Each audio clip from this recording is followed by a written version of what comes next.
कहते या नहीं कहते, मैंने सोच रखा है पहले से, लेकिन आपका फर्ज बनता था, आपने मुझे डिमांड रखी है, मैं अवश्य, सबकी निगाह ये होगी घोषणा।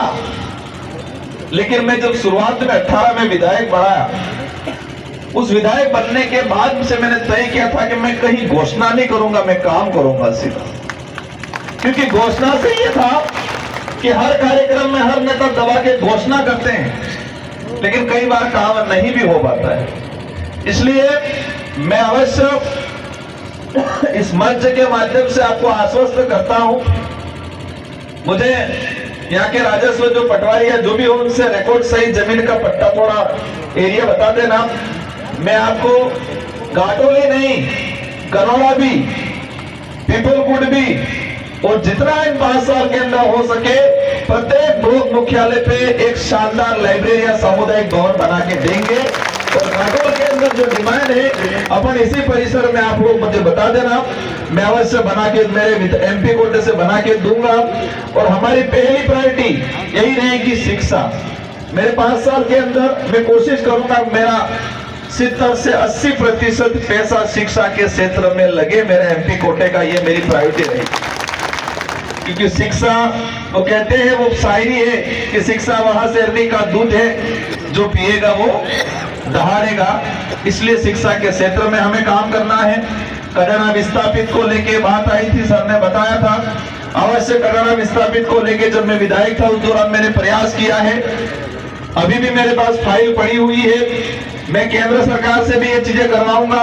और विधायक जी को भी एक एक फाइल आप थोड़ी, चारों विधायक जी को एक एक ज्ञापन आप दे देना। हम लोग प्रयास करेंगे उनको, जो क्योंकि आज भी हमारे कई लोग विस्थापित हुए थे, आज भी ठिकाना नहीं है उन लोगों का, दर दर की ठोकरें खा रहे हैं। साथ ही अपने जगपुरा के अंदर, बुकिया के अंदर जो माइनिंग का चल रहा है, यही नहीं सवंबर में चल रहा है, फिर कुशलगढ़ के अंदर भी बात आई है, कुछ प्रोजेक्ट लगा रहे हैं। ये सारी जो चीजें हैं हम शासन प्रशासन से भी लड़ेंगे और एक कमेटी बना दी जाए जो हमें कोर्ट के रास्ते, न्यायालय के रास्ते भी इस लड़ाई को लड़ना पड़ेगा।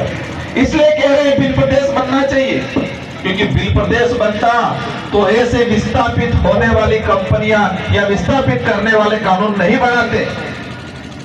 आज फोकस यही है कि आदिवासी को विस्थापित किया जाए, अंदर से माल निकाल लिया जाए। तो इस लड़ाई को अपन शासन प्रशासन भी हम लोग लड़ेंगे और एक घाटोल की एक कमेटी बना दी जाए। हम हाईकोर्ट सुप्रीम कोर्ट में पूरी मदद कराएंगे और इस लड़ाई को मजबूती के साथ लड़ेंगे। हमारे आदिवासी भाइयों का नुकसान होके हमें कोई भी ऐसी चीजें नहीं करने देंगे। और जब पूरा हो या जब ये बुकिया हो, किसी भी इलाके के अंदर, लेकिन आपको साथ देना है।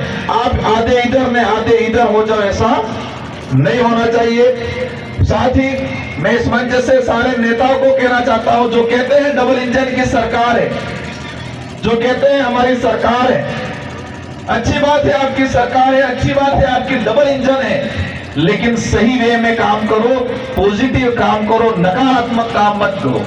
आपके पास ताकत है मान गए, लेकिन जो डॉक्टर अच्छी सेवा दे रहा है उसको हटाने का काम कर रहे हैं, जो टीचर अच्छा पढ़ा रहा है उसको हटाने की काम कर रहे हैं, नरेगा में ऑनलाइन करने का काम कर रहे हैं, सरकारी सिस्टम को खत्म करके प्राइवेटीकरण करने का काम कर रहे हैं। ये जो नकारात्मक काम करके और हमारे आदिवासी समाज का जो आरक्षण, संवैधानिक जो आरक्षण है, अगर डबल इंजन की सरकार की बात करते हो तो संवैधानिक जो आरक्षण है, हमने कहा है 5वीं अनुसूची के तहत या हो के 5वीं पास इनके एक भड़काने का तरीका बना रखा है।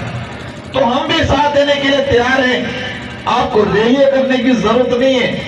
अच्छा डॉक्टर को हटाने के लिए रैली नहीं कर रहे हो आप लोग, आदिवासी अधिकारी थानेदारों को इधर उधर भगाने के लिए नहीं कर रहे हो, तब तो जयपुर से फोन करवा रहे हो। तो हमारा संवैधानिक अधिकार है, तो उसके लिए भी आप जयपुर से सीधा करा सकते हो, लेकिन कराना नहीं है। उनका मकसद है पंचायती राज में अपनी राजनीतिक रोटियां सेकना। ये चाहते हैं कि ये समाज पढ़े नहीं, ये समाज लिखा पढ़ा पढ़ा लिखा होके ये समाज अधिकारी कर्मचारी नहीं बने, ये मजबूर रहे, सिर्फ मजदूर रहे, ताकि मजबूर रहेगा और मजबूर रहेगा उनको लगता है हमको वोट देगा। ये सोच के साथ ये लोग काम कर रहे हैं। लेकिन आपको घबराना नहीं है। ये विचारधारा जब शुरुआत हुई थी, जब शुरुआत में हम काम कर रहे थे, कहते अनंत एक वारपल्स भी नहीं हूं था उन्होंने कहता। आज एक सांसद और 4 विधायक हैं आप लोगों की बदौलत, तो ये ताकत बढ़ती जाएगी।